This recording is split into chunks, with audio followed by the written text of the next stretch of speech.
ராஜாவாகிய சாலமோனோ ஆசீர்வதிக்கப்பட்டவனாய் இருப்பான். தாவீதின் சிங்காசனம் என்றைக்கும் கர்த்தருக்கு முன்பாக உறுதியாய் இருக்கும் என்று சொல்லி ராஜா யோய்தாவின் குமாரனாகிய பெனாயாவுக்கு கட்டளை கொடுத்தான். அவன் வெளியே போய் அவன் மேல் விழுந்து அவனை கொன்று போட்டான். ராஜ்யபாரம் சாலமோனின் கையிலே ஸ்திரப்பட்டது என்று சொல்லி 1 ராஜாக்கள் 2வது அதிகாரம் 45 மற்றும் 46 ஆகிய 2 வசனங்களிலே வாசிக்கிறோம். இந்த அதிகாரத்தினுடைய கடைசி பகுதியில கவனிக்கிறோம், ராஜ்யபாரம் சாலமோனின் கையிலே ஸ்திரப்பட்டது. எப்பொழுது ராஜ்யபாரம் சாலமோனுடைய கையில ஸ்திரப்படுகிறது என்று சொன்னால், அதற்கு முன்பாக நாம் கவனித்து பார்க்கிறோம், 3 மனிதர்கள் அங்கே கொலை செய்யப்பட்டார்கள். இந்த 3 மனிதர்களுமே தேவனுக்கு எதிரடையாய் செயல்பட்டவர்கள். விசேஷமாக அவர்களுக்கு கொடுக்கப்பட்ட அந்த கட்டளைக்கு விரோதமாய் தேவனுடைய வழியிலே ஆகாதவர்களாய் காணப்பட்டிருந்தார்கள். தேவனுடைய வழியை விட்டு விலகுகிறவர்களாய், அவர்களுக்கு சொல்லப்பட்ட கட்டளை விலகின மனிதர்களாய் காணப்பட்டிருந்தார்கள். அந்த 3 பேர் யார் அப்படி சொல்லி நீங்க கவனித்தீங்கன்னா, இந்த அதிகாரத்தினுடைய ஆரம்பம் முதல் நம்ம கவனிக்கும் போது கிட்டத்தட்ட அதோனியா பாருங்க, அது தேவ சித்தத்துக்கு எதிராக அவன் செயல்பட்டான். நம்ம எல்லாருக்குமே தெரியும், 1 ராஜாக்கள் 1வது அதிகாரம் துவக்கத்தில் அதோனியா தனக்குன்னு சில ரதங்களை சேர்த்து, தனக்குன்னு ஒரு கூட்டத்தை சேர்த்து, நான் ராஜாவாவேன் என்று சொல்லி தன்னை தானே உயர்த்தின ஒரு சூழ்நிலையை நாம் பார்க்கிறோம். அவன் ராஜாங்கத்துக்கு வருவதை தேவன் விரும்பவில்லை. நன்றாக கவனியுங்கள், இதுல வெளியேறப்பட்ட சத்தியங்கள் அடங்கி இருக்கிறது.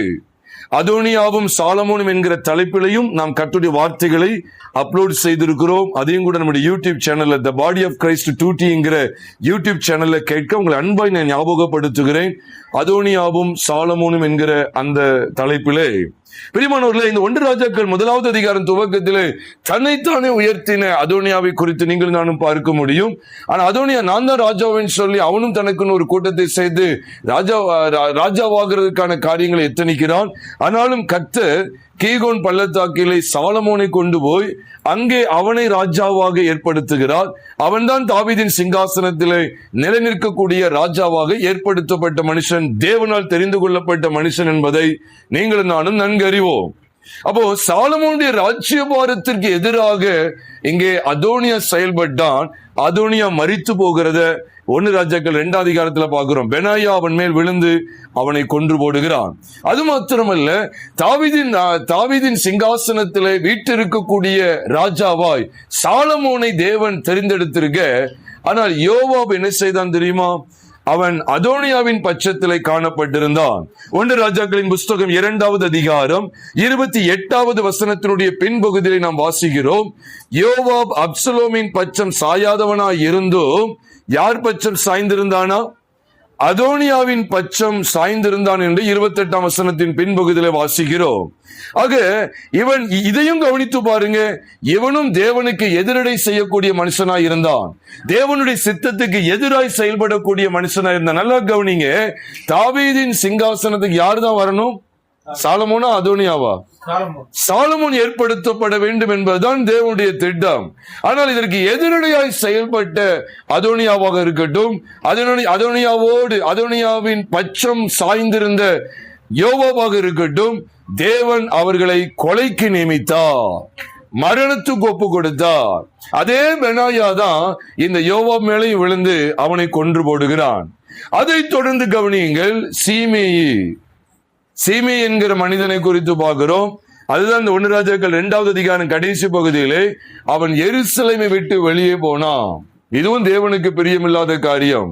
எருசலேம் என்பது மகாராஜாவின் நகரம் என்று சொல்லி மத்தேயு 5வது அதிகாரம் 35ஆம் வசனத்தில் வாசிக்கிறோம். எருசலேம் பரிசுத்த நகரம் என்று அழைக்கப்பட்டிருக்கிறது. எருசலேம் தேவனுடைய வாசஸ்தலமாய் வெளிப்படுத்தப்பட்டிருக்கிறது. அப்படிப்பட்ட தேவனுடைய வாசஸ்தலமாய், தேவனுடைய பரிசுத்த நகரமாய், தேவனுடைய மகாராஜாவின் நகரமாய் காணப்பட்டிருக்கிற தேவனுடைய மகாராஜாவின் நகரமாய் காணப்பட்டிருந்த அந்த எருசலேமை விட்டு ஒரு மனுஷன் வெளியேறுகிறான்னு சொன்னா இது எதை வெளிப்படுத்துகிறது? ஆவிக்குரிய வெளிச்சத்திலே தேவனை விட்டு, தேவனுடைய நியமங்களை விட்டு, தேவனை அனுபவிக்கிற அவருடைய பிரசன்னத்தை விட்டு, தேவனை அறிகிற அறிவை விட்டு, தேவன் நடத்துதலை விட்டு ஒரு மனிதன் விலகும் போது அவனும் மரணத்திற்கு நியமிக்கப்படுகிறான்.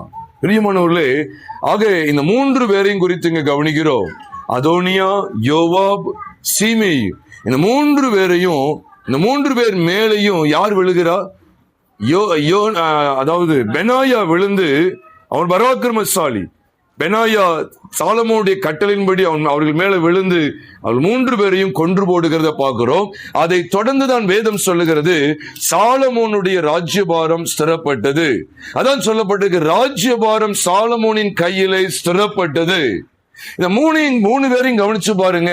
இந்த 3 பேருமே சாலமோனுடைய ராஜ்யத்துக்கு, அதாவது தாவீதின் சிங்காசனத்துக்கு எதிரடையாய் செயல்பட்டவர்கள்.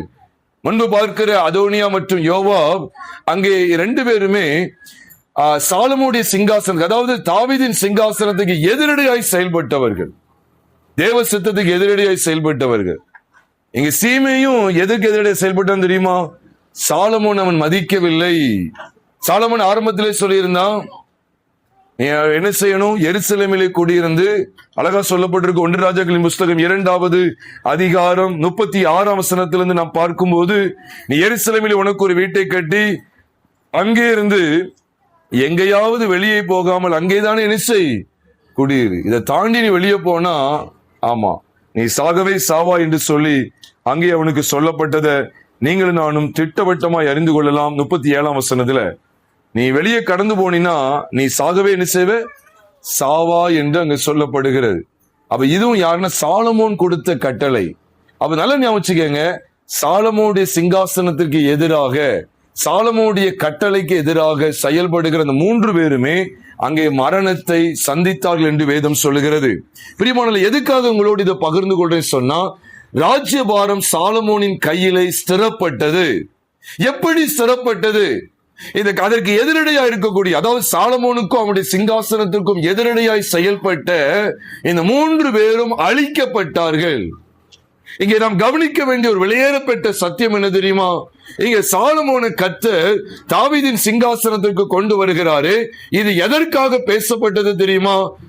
ஏதோ சாலமோனுக்கு மன்னிக்கவும், தாவீதுக்கு பிறந்த சாலமோன் ஏதோ ராஜ்யபாரத்துக்கு வரணும் அப்படிங்கிற இந்த வெளிச்சத்துக்காக காண்பிக்கப்பட்டது அல்ல.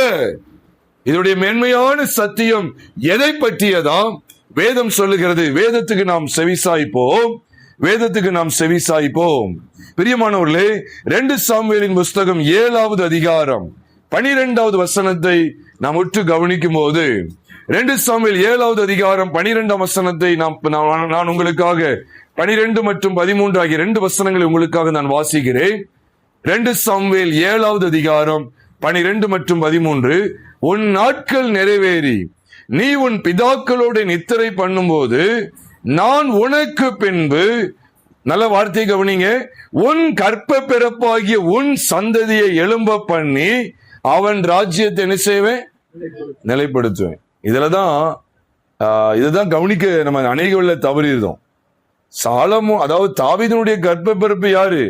அதோனியாவும் ஒரு கர்ப்ப பிறப்பு தான், அப்சலோமும் ஒரு கர்ப்ப பிறப்பு தான், சாலமோனும் ஒரு கர்ப்ப பிறப்பு தான், இன்னும் சிலர் இருக்கிறாங்க, எல்லாம் நமக்கு தெரியும்.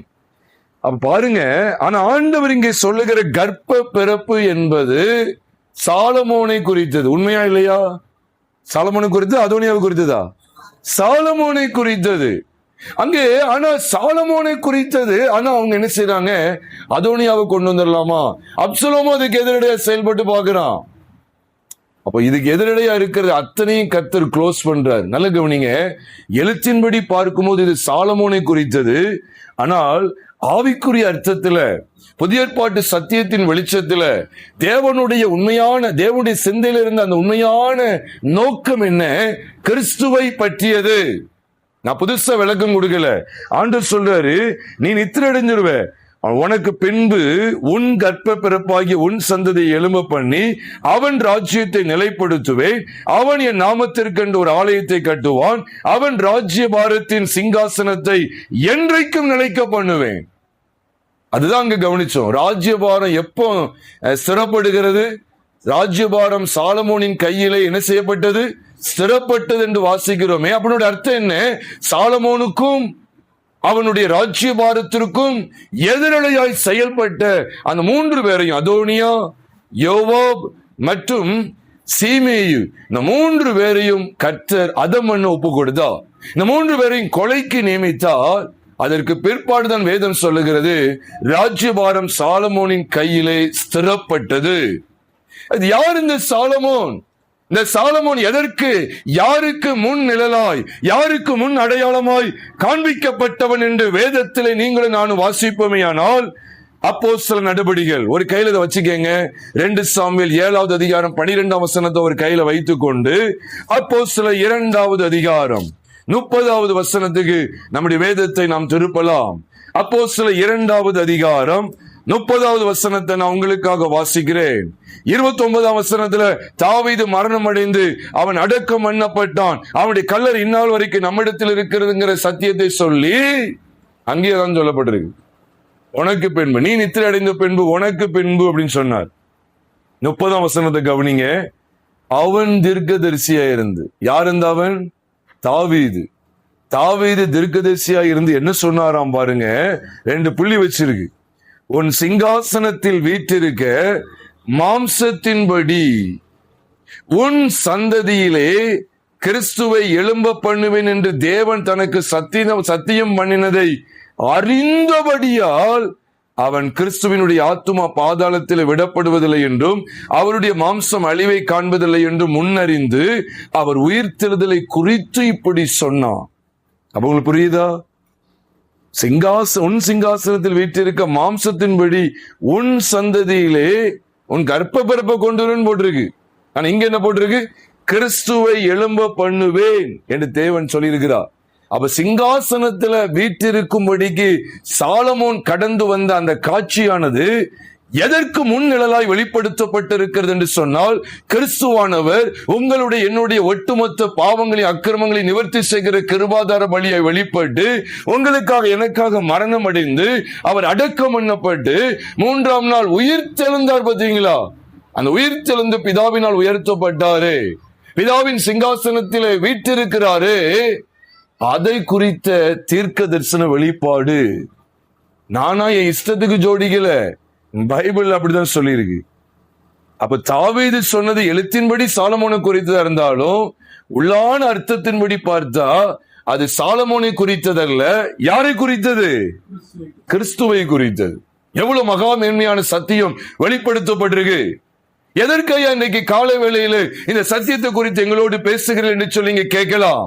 பிரியமான சகோதர சகோதரிகளே, இதை கேட்கிற அருமையானவர்களே, எதற்காக என்றால் இன்றைக்கும் கிறிஸ்துவின் ராஜ்யபாரத்திற்கு விரோதமா அதோனியா, யோவாப், சீமை இது போன்ற பல துர்க்குணங்கள் கிரியை செய்து கொண்டே இருக்கிறது.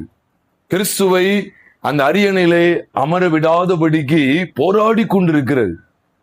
அதனாலதான் தேவன் நமக்கு ஒரு காட்சியை காண்பிக்கிறார். என்னன்னா, இந்த சத்துருக்கள் எல்லாம் வீழ்த்தப்படும் போது ராஜ்யபாரம் சாலமோனின் கையில் என்ன செய்யப்படும்? ஸ்திரப்படும். இதுதான் உண்மை. நீ கிறிஸ்துவின் ராஜ்யபாரம் எப்படி ஸ்திரப்பட்டிருக்கு நினைக்கீங்க? சத்துருக்கள் வீழ்ச்சி அடைந்தது நிமித்தமாய் ஸ்திரப்பட்டிருக்கிறது. சத்துருக்கள் வீழ்ச்சி அடைந்தது நிமித்தமாய் ஸ்திரப்பட்டிருக்கிறது. அப்ப இன்னைக்கு நமக்கு தேவன் கொடுக்கிற அருமையான வெளிப்பாடு என்ன? கிறிஸ்து உண்மையாவே எனக்குள்ளே வாசம் பண்ணுகிறார் என்றால், அவர் உண்மையாவே கிறிஸ்துவை தேவனுடைய சிங்காசனத்தில் வலது பரிசில் வீற்றிருக்கிறார். உண்மைதான். அவர் எனக்குள்ளே வீற்றிருக்கிறார். உண்மை. தேவன் எனக்குள்ளே வாசம் பண்ணுகிறார். இது உண்மை. அப்ப இந்த சத்தியத்தை நான் எவ்விதமாய் படிக்க வேண்டியது இருக்கிறது? அவருடைய ராஜ்யபாரத்திற்கு விரோதமாய் அதோனியா, யோவாப் மற்றும் சீமேயு இது போன்ற மாம்சீக மாணவர்கள், நீங்க உத்து கவனிச்சு பாருங்க, இந்த 3 பேருமே நமக்கு எதை காமிப்பாங்க தெரியுமா? மாம்சத்தையும் உலகத்தையும் நமக்கு காண்பிப்பார்கள். அதோனியாவை எடுத்து பாருங்க. அதோனியா தன்னைத்தானே உயர்த்துகிறான், தனக்கு ஆட்களை சேர்க்கிறான். உலகமும் மாம்சமும் அங்க இருந்துச்சு. அதோனியா கிட்ட என்ன இருந்தது? உலகம் மாம்சம் இருந்தது. 1 ராஜாக்கள் 1வது அதிகாரம் 4ஆம் வசனம் 5ஆம் வசனம் 6ஆம் வசனம் வாசு பார்த்தா அவன் தனக்குன்னு ரதங்களை சேர்க்கிறான், தனக்குன்னு ஆட்களை காலாட்களை சேர்க்கிறான், தனக்குன்னு கூட்டத்தை சேர்க்கிறான். நான் ராஜாவாவேன் என்று தன்னை உயர்த்தி என்று அங்கு எழுதப்பட்டிருக்கிறது. அவ 2மே இருக்கு. உலக பொருட்களையும் சேர்க்கிறான், உலகத்துள்ள அந்தஸ்துகளை அங்க சேர்த்து வைக்கிறான். இன்னொரு காரியம் என்னன்னா, நான் ராஜாவாவேங்கிற பெருமை இருக்கு. அப்ப மாம்சமும் உலகமும் அதோனியாவுக்குள்ளே மேலோங்கி நிற்கிறது. யோவாவை எடுத்துக்கொள்ளுங்க. யோவாவுக்குள்ளேயும் மாம்சம் உலகமும் காணப்பட்டது. அவன் எனக்குள்ள எப்படி இருந்தது? அவன் என்ன செய்யறான்? உயர்ந்த பதவிக்கு வரணும்னு சொல்லி வாஞ்சித்தான். அது மட்டுமல்ல, தன்னுடைய தம்பி ஆசைகளுடைய இரத்தப்பலிக்காக அப்னேரை குத்தி கொன்று போட்டான் என்று 2 சாமுவேல் 3வது அதிகாரத்தில் 3வது அதிகாரம் 27ஆம் வசனத்தில் நீங்களும் நானும் வாசிக்க முடியும். பிரியமானவர்களே, இதெல்லாம் நாம் பார்க்க பார்க்க பார்க்க பைபிள் எவ்வளவு அழகா சொல்லுது பாருங்க. ஆமா, 2 சாமுவேல் 3வது அதிகாரத்தில் இல்ல, 2வது அதிகாரம் 27ஆம் வசனமாக இருக்கும். அங்கதான் அப்னேர் அவன் கொன்று போட்டான் என்று சொல்லி, மன்னிக்கு 3வது அதிகாரம் தான், நான் தெரியாம மறுபடியும் மாத்திட்டேன். 2வது அதிகாரம் இல்ல, 3வது அதிகாரம், 2 சாமுவேல் 3வது அதிகாரம் 27ஆம் வசனம். 3வது கவனிக்கிறோம். சீமைக்குள்ள என்ன இருந்துச்சு தெரியுமா? மாம்சமும் உலகமும் இருந்தது. சீமை என்ன செய்தான்? சீமையை குறித்து வேதத்துல படிக்கிறோம். 2 சாமுவேலின் புஸ்தகம் 15வது அதிகாரத்துல நான் மன்னிக்கவும் 15 அல்ல 16வது அதிகாரம், 2 சாமுவேல் 16வது அதிகாரம் 5வது வசனத்திலிருந்து 13ஆம் வசனம் வரைக்கும் வாசிக்கும் போது, சீமை தாவீதுக்கு எதிராக கற்களை வீசி, தாவீதுடைய ஊழியக்காரன் மேலையும் கற்களை வீசிக்கொண்டு மண்ணை தூற்றி கொண்டு, வேலையாளின் மனுஷனை தொலைந்து போ இரத்த பெரியனான மனுஷனை தொலைந்து போ சொல்லி அவனை அவதூறாய் பேசிக்கொண்டு வருகிறான். அவனுக்குள்ளே மாம்சம் செயல்பட்டது, அவனுக்குள்ளே உலகமும் இருந்தது, மாம்சமும் இருந்தது. அவனுக்குள்ள இணையா உலகம் இருந்தது. அவன் சவுலுக்காக வைராக்கியம் பாராட்டுகிறான். சவுளை போல இவனும் பென்யமின் கோத்திரத்தான், இவன் தாவீது ராஜாவாயிருவான்னு சொல்லி, சவுளுடைய ராஜ்யம் தான் முக்கியம் சொல்லி, சவுளுடைய சிங்காசனத்துக்காக தாவீதை அவன் பழித்து பேசுகிறதை நாம் பார்க்க முடியும். பிரியமானவர்களே, அப்ப அவனுக்குள்ளே உலகமும் இருக்கிறது, மாம்சமும் இருக்கிறது. ஆக இந்த 3 மனிதர்களையும் கவனித்து பாருங்க, மாம்சமும் உலகம் வெளிப்படுத்தப்பட்டுக்கிட்டே இருக்கு. இதைத்தான் நான் புதிய ஏற்பாட்டு சத்தியங்களுக்குள்ளே கொண்டு வரும்போது கிறிஸ்துவின் ராஜ்யபாரத்துக்கு முன்னிழலாய் வெளிப்படுத்தப்பட்டிருக்கிற அங்கே சாலமோனுடைய ராஜ்யபாரம் ஸ்திரப்பட்டதுடைய காரியத்தை நாம் கவனிக்கும் போது, மாம்சமும் உலகமும் வேறறுக்கப்பட்ட நிலைமையிலே ராஜ்யபாரம் சாலமோனின் கையிலே ஸ்திரப்பட்டது. இந்த சத்தியத்தை அநேகர் அறிந்து கொள்வதில்லை, அறிய முற்படுகிறதும் இல்லை. இது அறிந்து கொண்டால் மாம்சத்துக்கும் உலகத்திற்கும் விடை கொடுத்தே ஆக வேண்டும். இன்னைக்கு ஒரு போலியான ஒரு கிறிஸ்தவம் இந்த சமுதாயத்தில் போய்கிட்டு இருக்கிறது. என்ன தெரியுமா? மாம்சத்தின்படியும் உலகத்துக்கு ஏற்றபடியும், மாம்சத்தின்படியும் உலகத்துக்கு ஒத்த வேஷம் தரிக்கிறதின்படியும் நடந்து கொண்டிருக்கிற போக்கு. மாம்சத்துக்கு உலகத்துக்கு இடம் கொடுத்து ஜீவிக்கிறதுனாலே கிறிஸ்துவை சிங்காசனத்திலே பார்க்க முடியவில்லை. ராஜ்யபாரம் சாலமோனின் கையிலே என்ன செய்யப்பட்டது? ஸ்திரப்பட்டது. உடனே சாலமோனை பிடிச்சிட்டு இருக்க கூடாது. உன் சிங்காசனத்திலே வீற்றிருக்க உன் சந்ததியிலே கிறிஸ்துவை எழும்ப பண்ணுவே. அங்க சொல்றாரு, எழுத்தின்படி பார்த்தா 2 சாமுவேல் 7:12 சொல்லப்பட்டிருக்கு. உண்மையிலே அது சாலமோனை குறித்தது. ஆனா உள்ளான அர்த்தம் தேவனுடைய சிந்தையை நீங்க விளங்குங்க. அந்த இடத்துல தாவீது தன்னுடைய குமாரனாகிய சாலமோனை குறித்து கூட பேசியிருக்கலாம். ஆனா ஆவியில் அவன் தீர்க்கதரிசி சேர்ந்து எதை பத்தி தான் பேசியிருக்கான் இருக்கு. எழுத்தின்படி அது சாலமோனாக இருக்கட்டுமே, எழுத்தின்படி அது. ஆனா உண்மையாவே அவன் தீர்க்கதரிசியா இருந்து முன்னறிவிச்சிருக்கிறான், நடக்க போறதை பேசியிருக்கிறான். சாலமோனுடைய காலத்துக்கெல்லாம் இன்னும் எத்தனையோ காலம், 400 அதை தொடர்ந்து 400 வருஷத்துக்கு பிற்பாடு நடக்கக்கூடிய மகா மேன்மையான, 400 இல்ல, அதுக்கப்புறம் ஒரு 1000 வருஷத்துக்கு பிறகு நடக்கக்கூடிய மகா மேன்மையான சத்தியங்கள் அங்கே வெளிப்படுத்தப்படுகிறது. கிறிஸ்துவை காணுங்கள் பிரியமானவர்களே. ராஜ்யபாரம் சாலமோனின் கையிலே ஸ்திரப்பட்டது. அப்ப ஸ்திரப்பட்டது அவருடைய அர்த்தம் என்ன? அவ கிறிஸ்து சிங்காசனத்தில் வீற்றிருக்கிறார். அப்படி ராஜ்யபாரம் ஸ்திரப்பட்டுப்படுகிறது எப்பொழுது? மாம்சத்துக்கும் உலகத்திற்கும் அடையாளமாய் இருக்கிற இந்த 3 பேரும் நாசமான போது. நமக்கு தேவன் தருகிற வெளிப்பாடு என்ன? அங்கே கொலை நடக்க பிரியமானவர்களே. கொலைக்கு பிறகுதான் ராஜ்யபாரம் ஸ்திரப்படுகிறது. அப்ப கிறிஸ்து எப்பொழுது சிங்காசனத்தை விட்டு இருக்கிறார்? மரித்ததுக்கு பிற்பாடு. அப்ப மரணம் எதை காண்பிக்கிறது? கவனித்து பாருங்கள். மரணம் எதை வெளிப்படுத்துகிறது? எபிரேயர் 12வது அதிகாரம் 2ஆம் வசனத்திலே அவர் தமக்கு முன் வைத்திருந்த சந்தோஷத்தின் பொருட்டு, அது என்ன சந்தோஷம்? சிங்காசனத்தில் தேவனுடைய வலது பார்சத்தில் வீற்றிருக்க போகிறார். அவர் தமக்கு முன் வைத்திருந்த சந்தோஷத்தின் பொருட்டு அவமானத்தை எண்ணாமல் சிலுவையை சகித்து தேவனுடைய சிங்காசனத்தின் வலது பார்சத்தில் வீற்றிருக்கிறார் என்று அங்கே எபிரேயர் 12:2 வாசிக்கிறோம். அப்ப சிலுவையை சகித்து, அப்ப இந்த சிலுவையில தான் நீங்களும் நானும் பார்க்கக்கூடிய அதோனியா, யோவாப், சீமேயு மாண்டு கிடக்குறாங்க. ஐயா அம்மா, அது எழுத்தின்படியானது. அப்படி இன்னைக்கு எழுத்தின்படி இல்ல.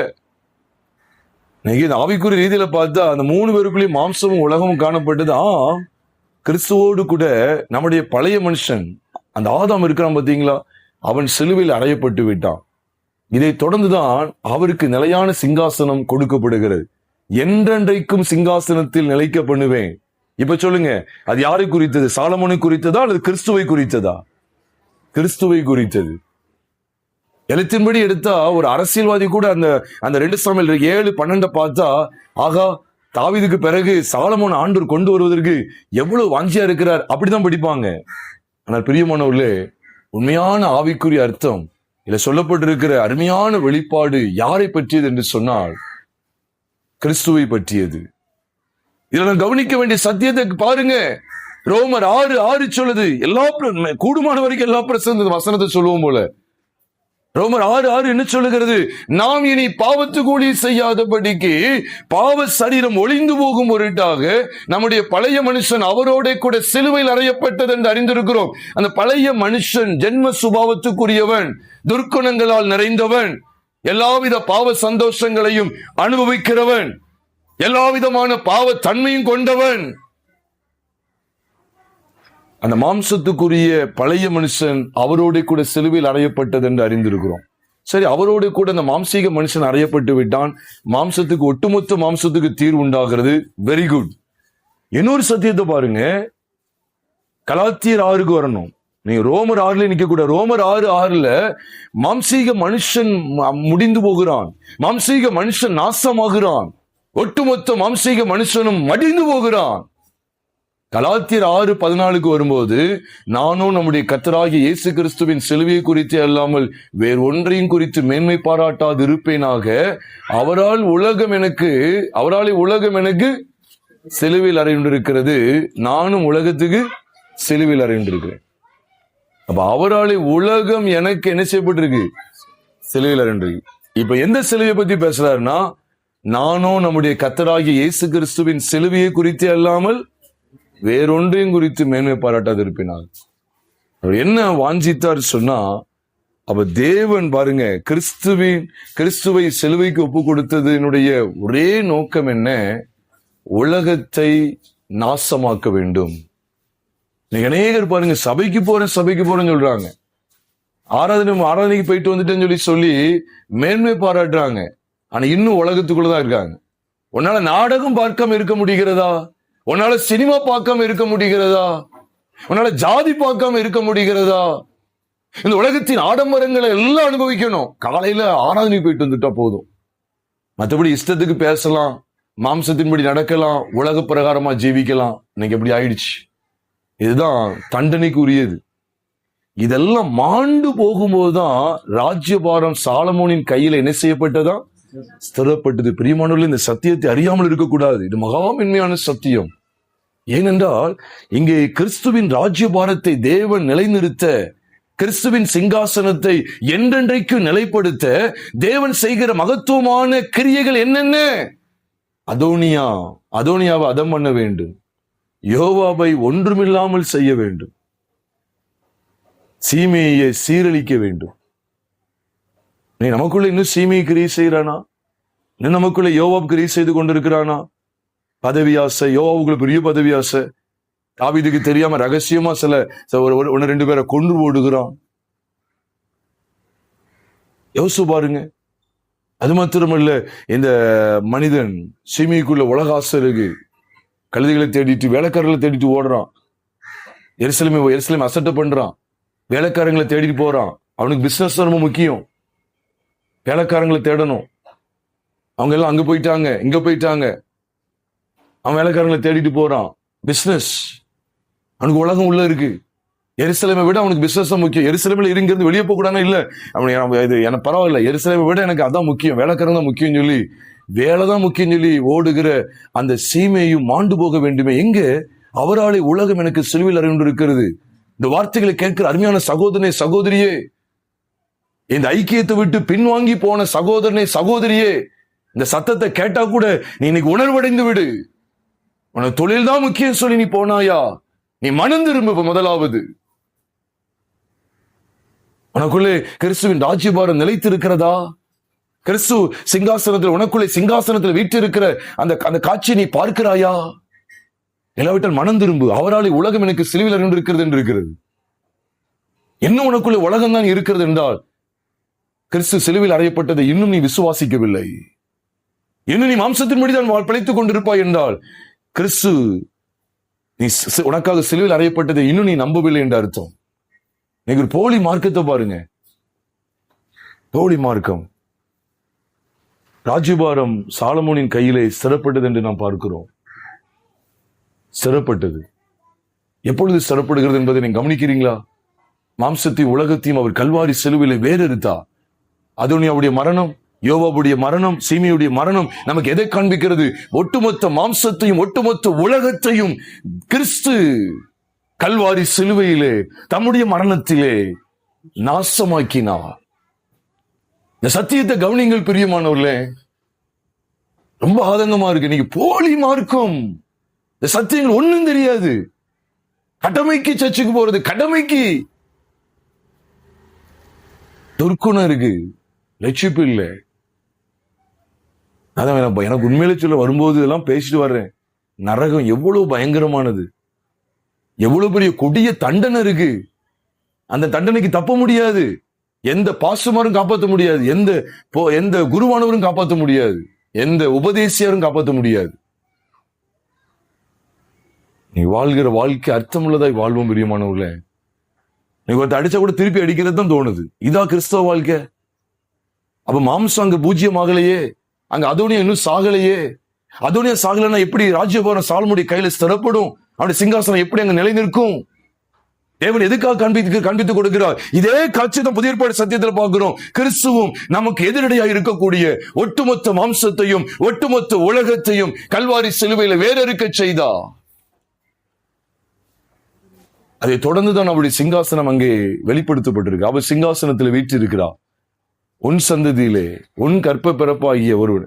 இல்ல இதெல்லாம் வேண்டாம், ஏன்னா கொஞ்சம் குழப்பம். கொஞ்ச நேரத்தில் முடிச்சிருவேன், போதும். கொஞ்சம் கவனிங்க பிரியமானவர்களே. ஆமா, இந்த சத்தியத்தில் நிலை கொண்டு இருக்கிறோமா? எழுத்தின்படி சாலமோனுடைய ராஜ்யபாரம் நிலை நின்றதுன்னு சொல்லி பார்க்காதீங்க. அது உலக மனுஷன் படிச்சா கூட ஆமா ராஜ்யபாரம் சாலமோனின் கையில் ஸ்திரப்படுது, ஆமா 3 பேர் மரித்ததுக்கு பிறகு சாலமோனுடைய ராஜ்யபாரம் ஸ்திரப்பட்டு அப்படின்னு நினைப்போம். இல்லை, அதுக்காக சொல்லப்பட்டது இல்லை. யாரை குறித்து சொல்லப்படுது என்றால் வேதம் திட்டவட்டமாய் சொல்லுது. அப்போஸ்தலர் 2வது அதிகாரம் 30ஆம் வசனத்தின் அடிப்படையில கிறிஸ்துவை குறித்து சொல்லப்படுது. கிறிஸ்துவும் நம்முடைய ஒட்டுமொத்த மாம்சத்தையும் உலகத்தையும் கல்வாரி சிலுவையிலே வேறறுத்து கல்வாரி சிலுவையிலே நாசமாக்கி அவர் சிங்காசனத்தில் வீற்றிருக்கிறார். எவ்வளவு உன்னதமான தேவன்! அவருக்கு எப்பொழுது அந்த சிங்காசனம் நிலைத்திருந்தது? எப்பொழுது அந்த சிங்காசனம், அந்த ராஜ்யபாரம் அவருடைய கையில ஸ்திரப்படுகிறது? நான் உண்மையில அதுல இப்படிதான் பாக்குறேன். ராஜ்யபாரம் கிறிஸ்துவின் கையில் ஸ்திரப்பட்டது. அப்படிதான் நான் பாக்குறதுல, அப்படிதான் நம்ம இந்த வெளிச்சத்தை பார்க்கணும். ராஜ்யபாரம் கிறிஸ்துவின் கையில் ஸ்திரப்பட்டது. எப்பொழுது? அதுக்கு எதிரடையா இருக்கக்கூடிய நமக்கு எதிரடையா இருக்கக்கூடியது என்ன? மாம்சம், மாம்சீக அதோனியா, உலக பிரகாரமான யோய்தா, மன்னிக்கவும் யோவா, உலக பிரகாரமான யோவா, மாம்சத்தையும் உலகத்தையும் உள்ளடக்கி இருக்கிற சீமை. இவங்க எல்லாம் நாசமாகல அப்படின்னா ராஜ்யபாரம் சாலமோனுடைய கையில் என்ன செய்யாது? ஸ்திரப்படாது. நீ கிறிஸ்து சிங்காசனத்தில் வீற்றிருக்கிறார். அவர் மகிமை பொருந்தினவராய் இருக்கிறார். அவரே துதிக்கும் கணத்திற்கும் பாத்திரர், அவரே மகிமைக்கு பாத்திரர் என்று சொல்லி அவரை மகிமைப்படுத்துகிற அருமையான பகுதி எங்கே வெளிப்படுத்தப்படுகிறது? உங்களுக்குள்ளையும் எனக்குள்ளையும் உங்களையும் என்னையும் நாசமாக்கும்படி போராடுகிற அந்த பழைய மனுஷனுக்குரிய சாயல் கிறிஸ்துவின் சிலுவையிலே மாண்டு விட்டது.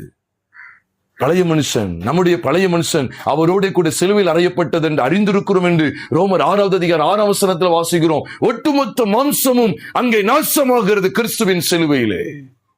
கலாத்தியர் 6:14 வாசிக்கிறோம். நமக்கு எதிரடையாக இருக்கக்கூடிய நம்மை இழுத்து கொண்டு நமக்குள்ள ஆசாபாசங்களை வெளிப்படுத்தி நம்மை நரகத்திற்கு இழுத்து செல்லக்கூடிய அந்த ஒட்டுமொத்த உலகமும் கலாத்தியர் 6:14 படி கிறிஸ்துவோடு சிலுவையிலே நாசமாகி கிடக்கிறது. இந்த வெளிச்சத்துக்குள்ள வரும்போதுதான் ராஜ்யபாரம் கிறிஸ்துவின் கையிலே ஸ்திரப்பட்டதாய் காணப்படும். அதுதான் சிங்காசனத்தில் வீற்றிருக்கிற கிறிஸ்து. நம்மை ஆராய்ந்து பார்ப்போமா? இன்றைக்கு கேட்ட தேவனுடைய வார்த்தையின்படி அந்த உண்மையாவே எனக்கு எதிரடையாய் போராடுகிற, கிறிஸ்துவின் ராஜ்யபாரத்துக்கு விரோதமாய், கிறிஸ்துவின் சபைக்கு விரோதமாய் போராடுகிற அதோனியா, யோவாப், சிமி, மாம்சத்துக்கும் உலகத்துக்கும் அடையாளமாய் இருக்கிற இந்த 3 பேரும் மடிந்து போனது உண்மையா? இவர்களுடைய மடிவுக்கு பிற்பாடு, இவர்களுடைய மரணத்திற்கு பிற்பாடுதான் ராஜ்யபாரம் சாலமோனின் கையில் என்ன செய்யப்பட்டது? ஸ்திரப்பட்டது என்று நாம் பார்க்கிறோம். கர்த்தராகிய இயேசு கிறிஸ்து சிலுவையில் நமக்காக பாடுபட்டார். சிலுவையில் அறியப்பட்ட கிறிஸ்து இல்லாமல் நீங்களும் நானும் இவ்வளவு மகா மேன்மையான அனுபவத்தை சுதந்திரிக்க முடியாது. சிங்காசனத்தில் கிறிஸ்து வீற்றிருக்கிறார் என்கிற அந்த மகிமையான அனுபவத்தை அனுபவிக்க முடியாது. அவர் வீற்றிருக்கிறாரா? என் வாழ்க்கையில அவர் சிங்காசனத்தில் வீற்றிருக்கிறது நான் உண்மையாவே உணர்கிறேனா? உண்மையாவே என்னுடைய அன்றாட வாழ்க்கையில் அனுபவிக்கிறேனா? அல்லது எனக்குள்ளே இருதயமாகிய சிங்காசனத்துல அதோனியா, மாம்சத்துக்குரிய உலக பிரகாரமாய் நடக்கிற அதோனியா, மாம்சீகமாய் நடக்கிற அல்லது உலக பிரகாரமாய் நடக்கிற யோவா, அது மாம்சத்தின்படி நடக்கிற அது உலக பிரகாரமாய் நடக்கிற சீமேயு வீட்டு இருக்கிறார்களா? ஆராய்ந்து பாருங்க. இவர்கள் எல்லாருடைய மரணத்தை தொடர்ந்து ராஜ்யபாரம் சாலமோனின் கையில், கிறிஸ்துவின் கையில் ஸ்திரப்பட்டது என்கிற மகா மேன்மையான சத்தியத்தை தேவன் நமக்கு வெட்ட வெளிச்சமாய் வெளிப்படுத்தி இருக்கிறார். இந்த மகத்துவமான சத்தியங்களுக்கு நம்மை ஒப்பு கொடுத்தவர்களாய் நாம் தேவ சமூகத்திலே ஜெபிப்போம்.